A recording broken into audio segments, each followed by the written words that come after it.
evening, everybody. My name is Mike Remington. I'm one of your council members. I really want to welcome you for being here tonight. The entire purpose of tonight's committee of the whole is what we formally call it, and I'll say it's formally adjourned now. But it really is an open house, and the whole purpose is to be able to hear from our citizens, questions that you have, feedback and input you have on a ordinance that we're looking at. And this is really not about banning fireworks. You probably hear that several times. It's really an emergency ordinance that would allow us under very specific circumstances, particularly with where we felt like there was a high fire danger, to be able to temporarily ban them. So that's what this evening's about. We have about an hour before we'll need to adjourn so that our council and the mayor are able to go over for our city council meeting, which starts at 7 o'clock. As we get started here, I would like to make some introductions. Our formerly Mayor Okerlander, for those that may not have met some of us, Councilmember Matt Iyer, Councilmember Amy McHenry, Councilmember Michelle Hogue, Councilmember Jennifer Natlin, and I'd also like to introduce our key speakers tonight. We do have a presentation. Just one is to give you a little bit of history, a little bit of the technical information that would be used if the ordinance is approved, and that would be voted on, by the way. It's not at tonight's council meeting. That would be on the June 4th council meeting. But we do have a formal public hearing this evening. So if you'd like to be on public record with your comments, you're welcome to go over to the council meeting and be able to make comments at that time. So I'd also like to introduce Fire Chief David Burke, with District 45, and the Duval Police Chief, Chief. Hey, thanks for coming. I always, because my own background's in the fire service, I have trouble calling him Kerry, which is his first name. It's always Chief, you know.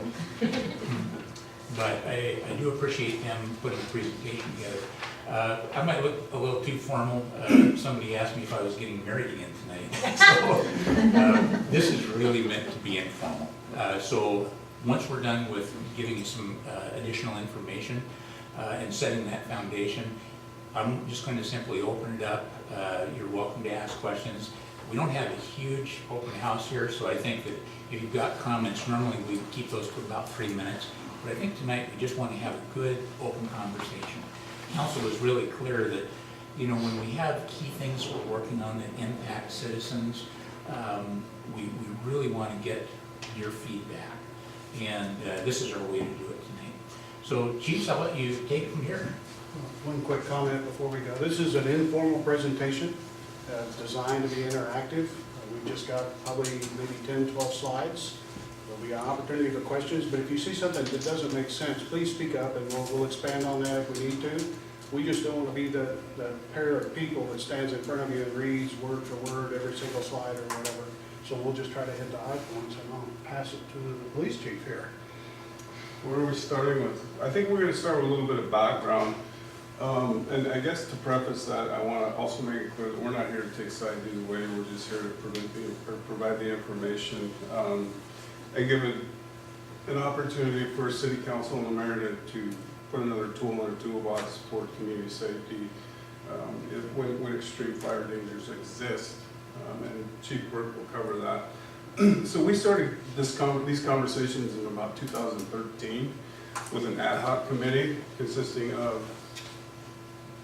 Mayor Okerlander, who was on City Council at the time, and 2 other council members. We had a lot of discussion. We took it to, it ended up going to a vote, the advisory vote on a ballot in 2016, I believe, right? Mm-hmm. For the voters, and at that time it was actually a vote for a complete ban, mm-hmm. and it was about 60% no for the vote. So moving forward in the process, we decided, taking into consideration the community that didn't want to ban it, we wanted to try and provide another tool just in extreme fire danger emergencies. So we moved forward with presentations in 2018 to provide that tool to council, but we never did go to fruition on that. Any questions on the history and background? So just a little bit of that. Because this thing is so technical, and because it's not an absolute ban, and let's be clear for that, and because it's just a precautionary, once in however many extreme years of circumstance, the language is very critical that it's worded in such a way. And so questions were asked. It took a little bit longer to get that resolved, but I think we're bringing you a pretty good product tonight to talk about. Just as a point of reference, somebody had asked me, you know, how busy is the 4th of July with calls? And so I reached out to Chief Hurt. We've got the blue in the column represents the number of police contacts or calls on the 4th of July. The red on the top is those that are fire related. You'll notice that there's a dip down in about 2011 where the calls significantly dropped. And some of the things that changed and that aren't easily detected in that graph is our neighboring cities started to outlaw totally or ban discharge of fireworks. And so there was a big drop, community awareness and things like that in around 2011, 2012, and then things kind of came back to where they were. So just as a representation there. That does not mean that they're all fires related to fireworks or anything else. They are calls on the 4th of July. So as we got started and talking about this, going to the next step, we had several considerations. And when you're talking about an emergency ban, one of the first things is what's the criteria? What is an emergency and how do you define that, right? Who makes the declaration? What does the declaration actually ban? How long will it last? How frequent will it occur?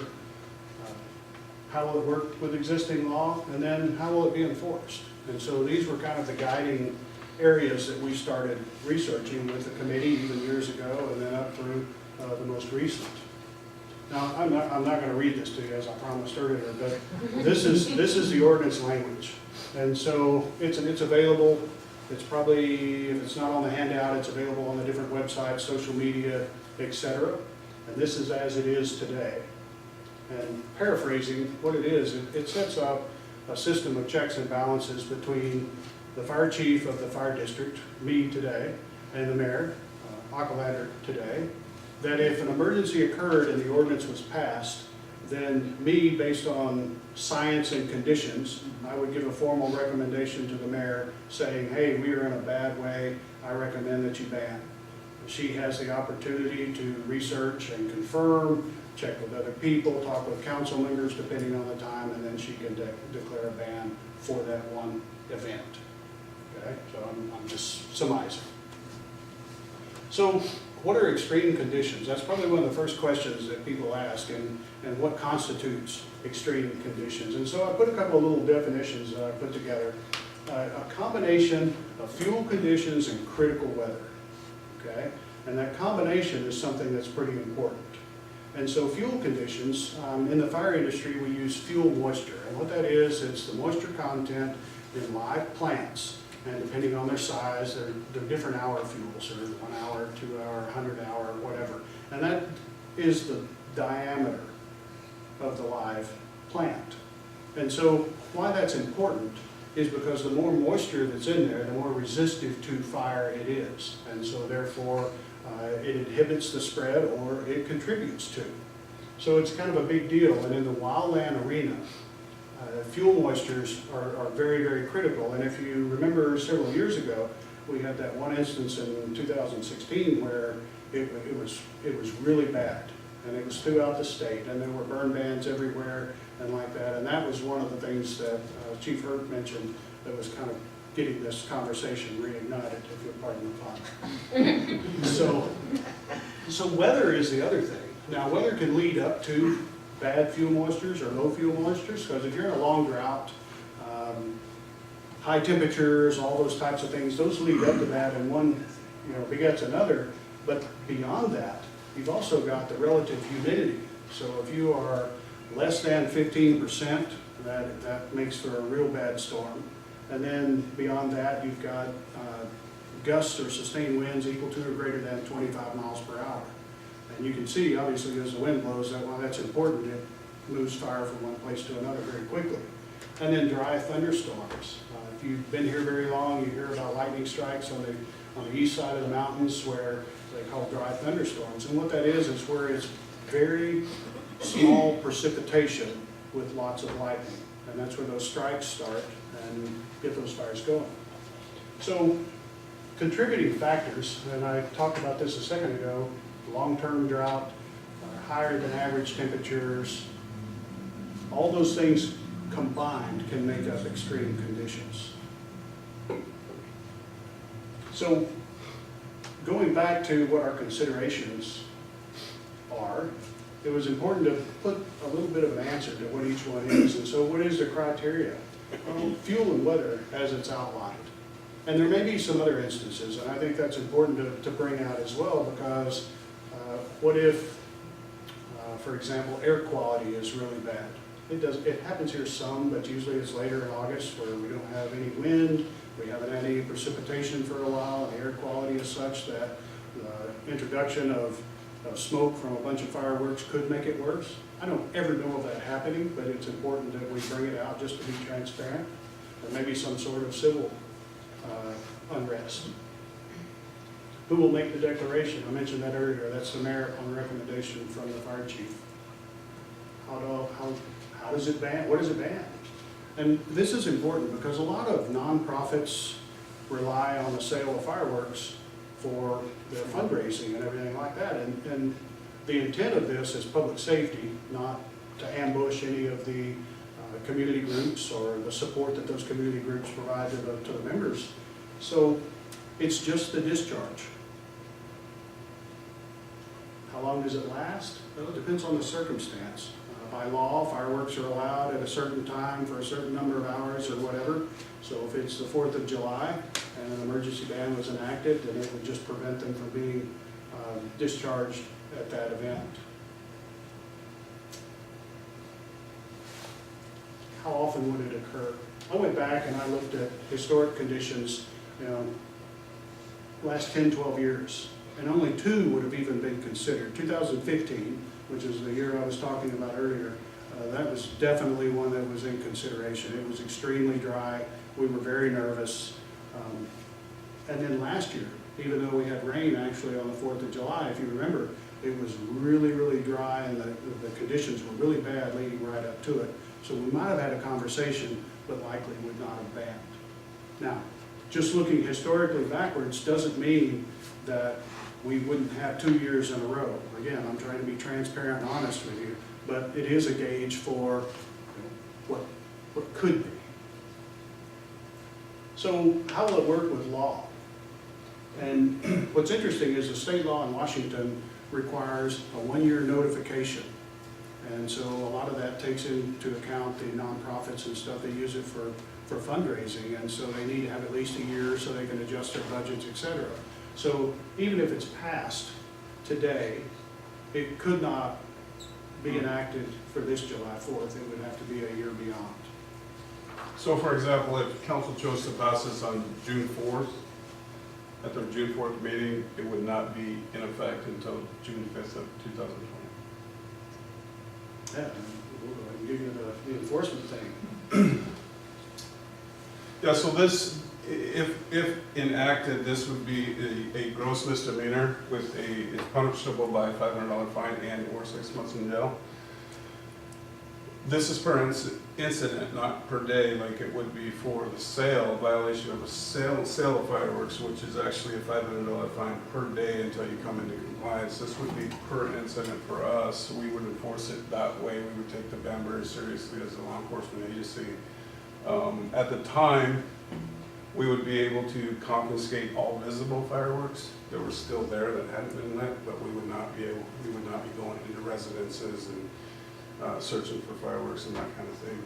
What we typically do or have done in the past with confiscated fireworks is we would actually take them down to the station, put them in water, and then we turn them over to a bomb squad and they dispose of them. We actually give them to Bellevue Bomb Squad. So, probably a good point, if you don't mind making it, Chief, that over the years, we've worked together as far as education. And if you remember the chart that I showed that talked about the cumulative calls between police and fire for each of those years, after hours, somebody's still discharging fireworks, has nothing to do with extreme conditions. Our approach has always been education. It absolutely has, and you can correct me if I'm wrong, but I don't know of any citations issued in the last number of years specifically for fireworks on 4th of July. You know, what we've tried to do is say, hey, you know, ordinance says they stop at this time, you're 15 minutes past, you know, let's wrap it up. And then, and people, to be honest with you, one of the reasons that we have been as fortunate without lack of significant fires and things like that on 4th of July is because people, for the most part, are responsible, and they take that education seriously. And so some people, one of the concerns was, is this going to come in heavy-handed and everything else? Well, the difference, in my opinion, is the potential impact of the safety of the community. So, Right. And under state law, when dealing with misdemeanors and gross misdemeanors, we have to follow what's called a misdemeanor presence rule, meaning that we have to actually, the officer physically has to see the incident occur, or they have to have a cooperating witness that's willing to point a finger at someone and say, this is the person that lit that firework. Like Chief Burke said, you know, we've always erred on the side of education, but in a banned situation, we would have to hire more patrol, bring more patrol in. We'd have to do a lot of different things to make sure that we were enforcing it. Is there any questions on the enforcement? Oh, not enforcement. Oh, sorry. Okay. I actually am in favor of this, but my question's gonna make it sound like I'm not. So, on the enforcement, that was, and I understand you're gonna have a big budget, having patrols out there, and education is important, I agree with that. Right now, we have people that are shooting off bottle rockets and anything they bring home from the reservations, and there doesn't appear like there's any enforcement to stop that. Are they really going to be expecting to stop people from? It is a very difficult thing to enforce. It really is, because, and Chief Burke can attest that it's very hard anymore to tell by sound what's legal and what isn't. They all sound the same. Is this going to make it easier by saying everybody puts everything away? But that's an excellent point, because if nobody is supposed to be shooting them, if one person is, they show up a whole lot easier, and it makes it easy to, that doesn't guarantee that you will, you know, find them when you get there or whatever, but you're right. Enforcement is a difficult thing. A funny story, years ago, I was assisting the police with patrol, and it was after hours. We made contact with a group, myself and one of the police officers, over behind Ixtapa. And they just lit a brick, if you know the little bitty mini bottle rockets or whatever. So they just lit one of those off, and I said, hey, come on guys, you know, we're 45 minutes past the time, you know, no more. Okay, you know, so I went around, there was another one going, and as I was coming back down Stevens, the same group was running away and lit another one of those bricks in our parking lot. So it was kind of, I mean, it happens, and what do? You can't catch them. So I digress.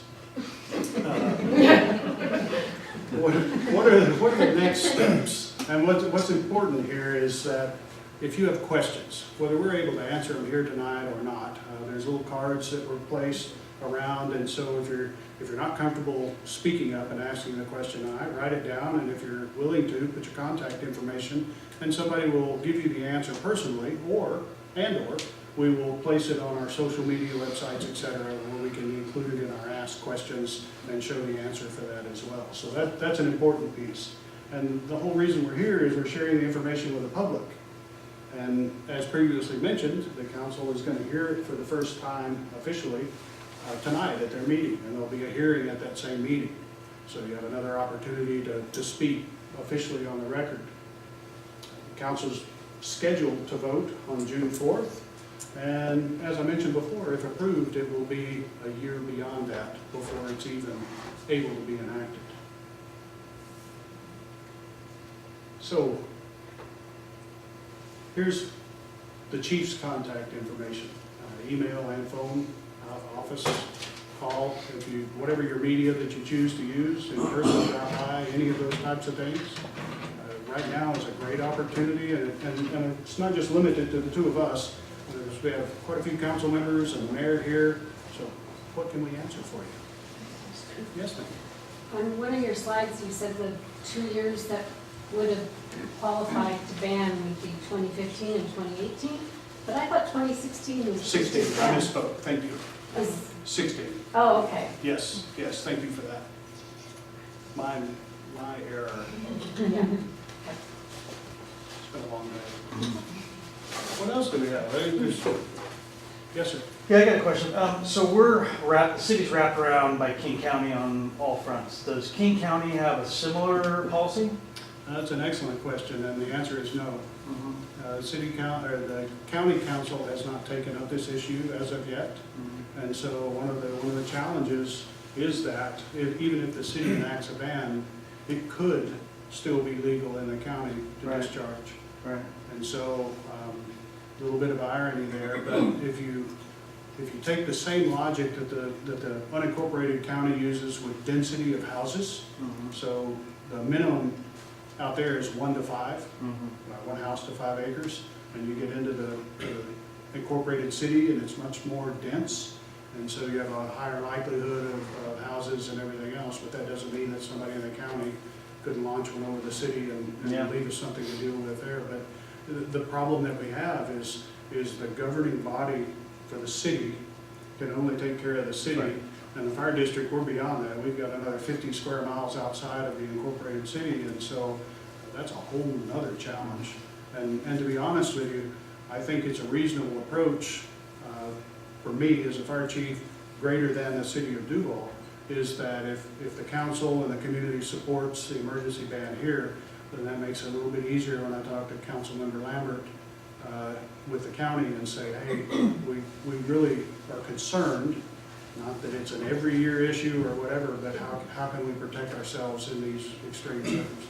So, that answer your question? Yeah, no, that's great. Yeah, fire knows no boundaries when it comes to cities or counties, and so Absolutely. I was just thinking about that, and then I guess the flip side to that is if the city adopts it and there's no policy for the county, could that potentially, in that situation, could it push folks from the city to simply out to the county, to the edge of the county, and light off fireworks? So I probably could. To be honest with you, that's where the education piece comes in. And part of the ban, the ban is just the finality, right? We as public servants, as your community representatives, we are obligated to let you know what could harm you. And so as things escalate, whether it's flooding, whether it's snow, wildland fires, whatever it is, we have that obligation to say, hey, this could be coming. And to be honest with you, the majority of the people, if we can get them the message in a timely way and a respectful way, then they're going to honor that. They absolutely are, because that sense of community, and especially in this area, right? And so there are some of those people, and it doesn't matter what slice of the state or country you go in, there are some people that are just going to do because they're going to do. And the best we can do is try to take care of as many as we can, right? Yes, ma'am.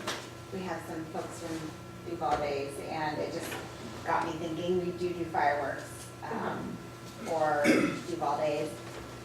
How would that impact if there was a public display?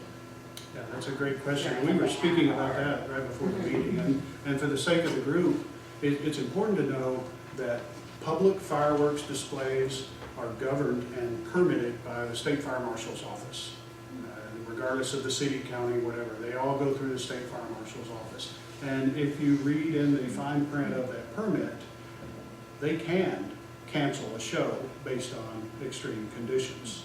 That's kind of standard for that. I don't know of one, not in recent years, but I believe there's one in the Seattle area or whatever where the wind was just so high that because of the fallout range, it had changed directions that they canceled the show.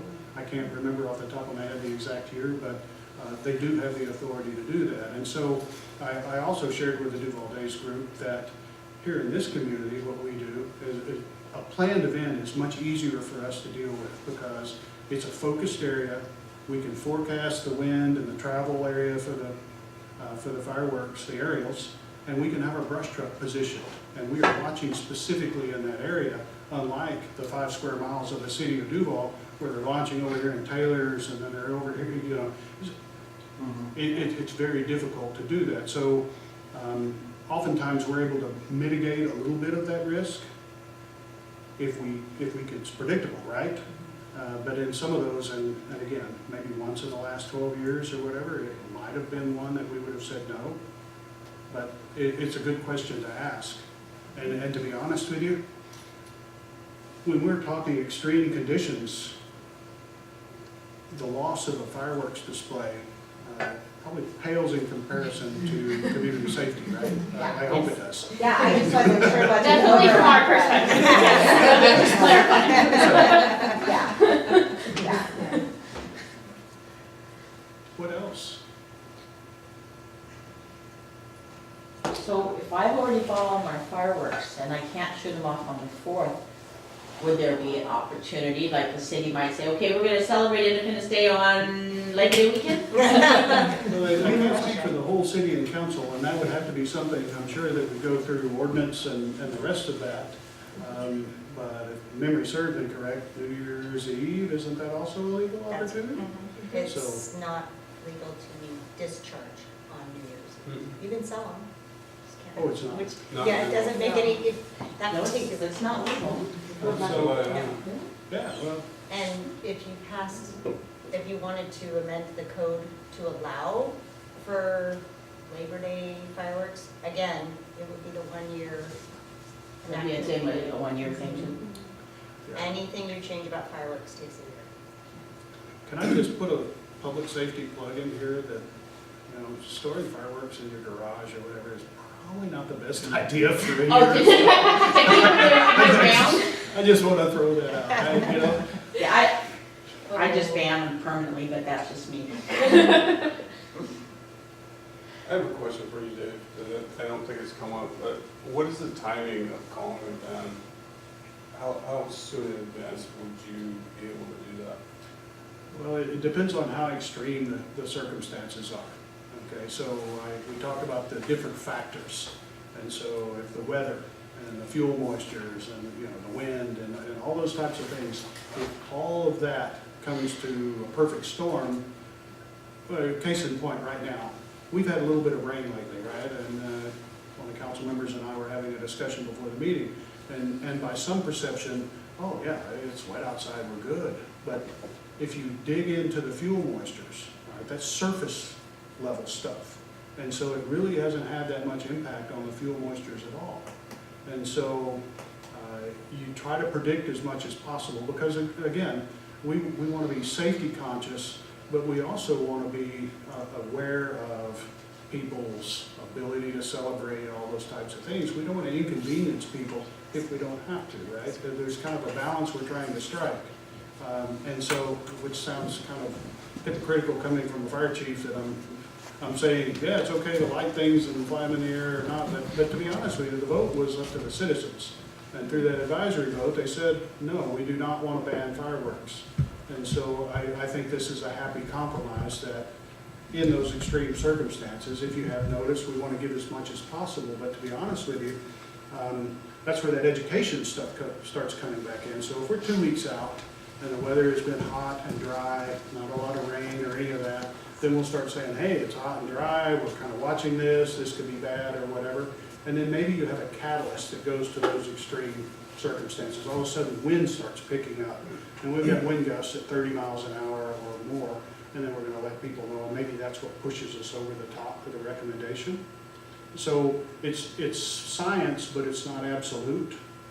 It's not a perfect math equation that 1 + 2 = 3 or anything like that. There are so many variables that are in there. The goal is to give as much notice as possible, but the overall goal is to keep the city safe.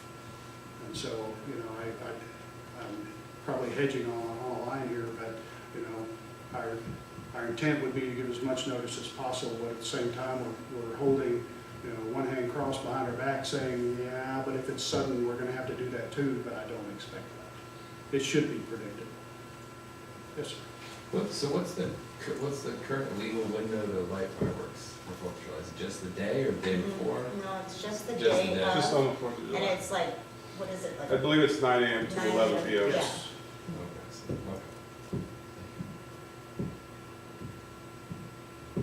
Is that when you fire them off, Matt, in that parade?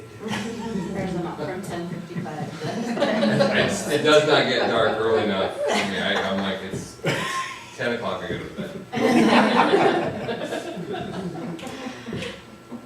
It is 9 to 11, you can pass it up. Oh, thanks. So in case our haste through the slides, you missed something or you'd like to see them again or whatever, it's our intent to make them available on our websites and through the social media, et cetera.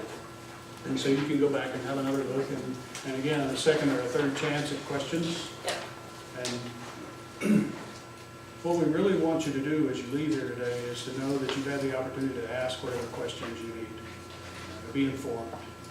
And if it takes more than that here, or if you have a conversation with one of your neighbors and say, I was at the fire station last night and, they were talking about this emergency ban thing or whatever, then maybe you could encourage them to come and ask questions or email or whatever, and we'd be glad to talk to them as well. So, about disposal of fireworks, people who may have purchased quite a bit of fireworks, would there be somewhere in the city where we could safely dispose of them if we chose to? We're just kind of trying to brainstorm if fireworks That's something were we would have to purchased, work on. what they would, because storing them in the garage, Right, and so probably not a good idea. I don't want to speak beyond my own authority, but I would say that in that instance, we would try to make a drop-off site available for a certain number of hours or whatever, where people were uncomfortable with that, and then we would try to take those on and dispose of them properly. Because to be honest with you, I mean, we're in extreme dry conditions, and what if, right? So if they're out in the garage or next to the lawnmower, oh, by the way, there's the gas can, and so it could only go bad from there. And I appreciate that. So I would pledge that we work towards some type of a take back or a free disposal or something like that, a drop off, much in the same way that the police does the prescription drugs. We just set up a schedule and say, okay, on this day, we're here from here to here, and then on this day again, and then try to make sure that we let everybody know that. Yeah, thanks for the question. Mary, you've been involved in this process for 5 years. Did you want to say anything? Well, the feedback I've received from the community over the years is that definitely, obviously with the referendum, that folks didn't want an all-out ban, but everything I heard I can't remember a single person that didn't want the ban, that didn't think we should potentially have something for the emergency situation. And so when this started coming up years ago, it really started coming up as a result of just in general, massive firework use in the city. As the years, we've had more and more dry years and more danger. It really came up in our public safety committee, and the other two council members and I and the chiefs, we all felt strongly that we should be able to bring something forward. It took a while to get council to be a council priority, and with the new council that we've had as of last year, we all have that shared priority of that community safety aspect, which is part of the reason why it's taken a while to come up, because if you know you don't have the votes, you're not going to bring it forward. And so having the council support for this now was key to being able to bring it forward and finally get something moving and in place. And of course, everybody wants to hear from the public in these sessions to make sure that we're hearing all the feedback that we can. But it's to me, it's one of those common sense things that we need tools to be able to protect the community, and they are predicting with climate change that our wildland risks are going to continue to increase in places like Western Washington. The governor just declared an emergency for most of Western Washington yesterday for drought. Our lands commissioner is putting significant extra resources into preparing for what they expect to be a big fire season. So us being a jurisdiction that's isolated but near the foothills, one fire in one area could cause a really big issue out here. And while the chances of us becoming a California town are small right now, making sure that we're planning ahead and putting the tools in the toolbox to help prevent that is really important. Thank you. I don't know whether you noticed in the photos and the slides, but the one we opened with, it had the cul-de-sac with the houses that the fire had burned right up to the edge to. In the industry, we call that the wildland urban interface. And so that is a true reflection. Slide two, Gary. No, I'm trying. Here, point to the box here. So, yeah, and you look at that, and some people say, well, I'm in the city, you know, I don't have all the big grass and trees and everything else, but this is a real good example of what that threat can be, because obviously you're a dense neighborhood, and it burned right up to the edge. And so there are many, not just on the outskirts of the city, but even within, where you have some of that. And we were talking before the meeting started, and not to get off on a tangent, but something as harmlessly seeming as an arborvitae, it's like a match. It absolutely is. Those things, it's incredible how flammable those things are. And so, you know, it's not just the cedar shake roofs or the rest of those things. There are some of the things, ladder fuels or whatever, that will take that stuff up onto a house or into large trees and make things worse. So. Did you want to mention a bit about what we've seen already this year? So, as far as fire season goes, well, ironically, one of our firefighters is part of an incident management team that just deployed to Alaska because they have a fire there at the fort there in the Fairbanks area. But we have already deployed to eastern Washington with our brush truck twice. That was in March, which is probably the earliest in the 16 years I've been here as a chief officer. That is the soonest we've ever sent anybody. And then I'd also mentioned, as did the mayor, that from a national recognition point, the Weather Service is saying that Western Washington is a target area for wildland this year. And looking at, you know, even though we had Snowmageddon, right?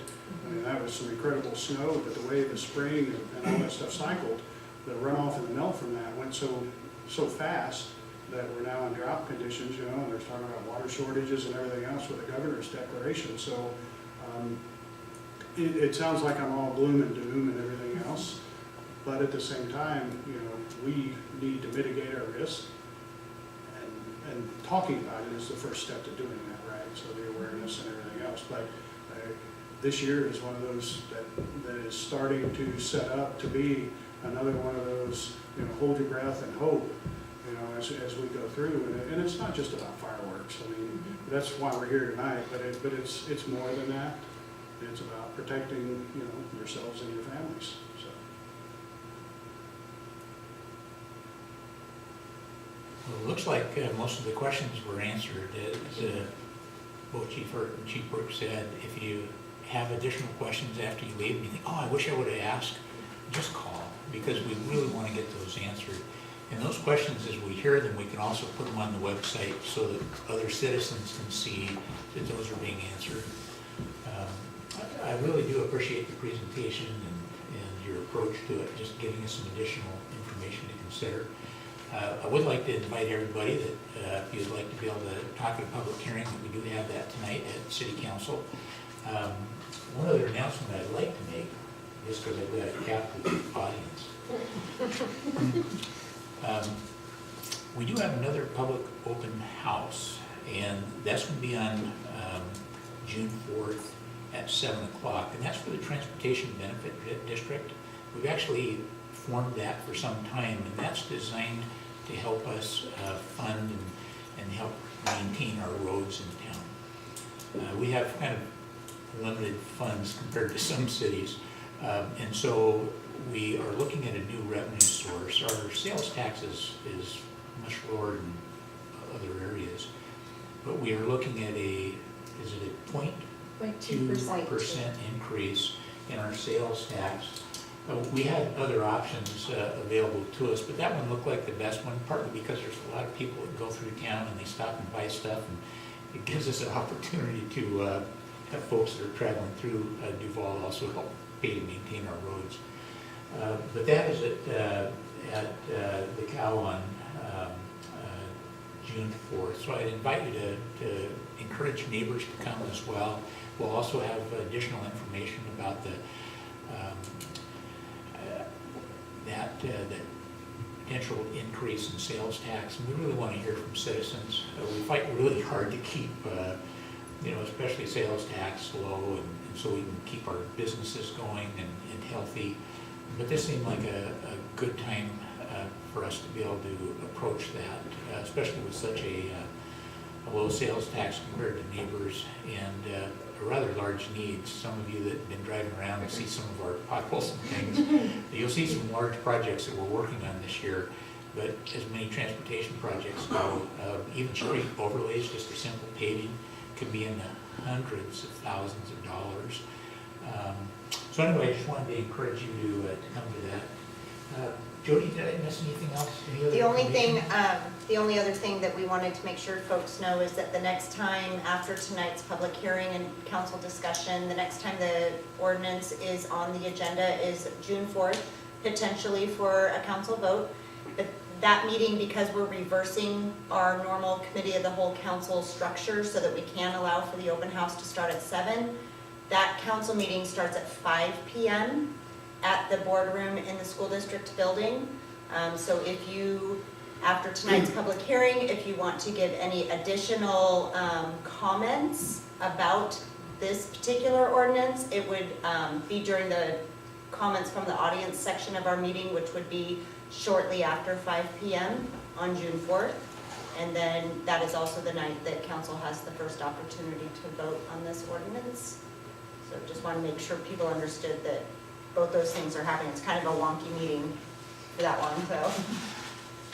Well, thank you again for coming tonight. It really is one of our best nights when we can meet with our citizens and be able to get direct feedback.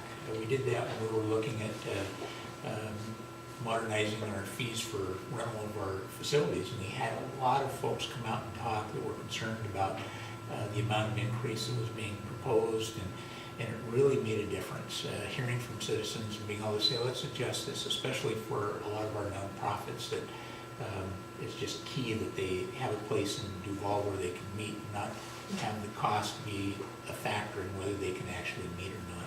So your input and feedback is important. And on behalf of council, I just want to thank you for coming out tonight, and for our staff and for the chiefs putting this together for us. I learned some additional things tonight, and I appreciate the conversation. That's all we had tonight. There is some handouts. If you didn't get one, please take it with you, and don't hesitate to call us if you have other feedback. Thank you. Thank you.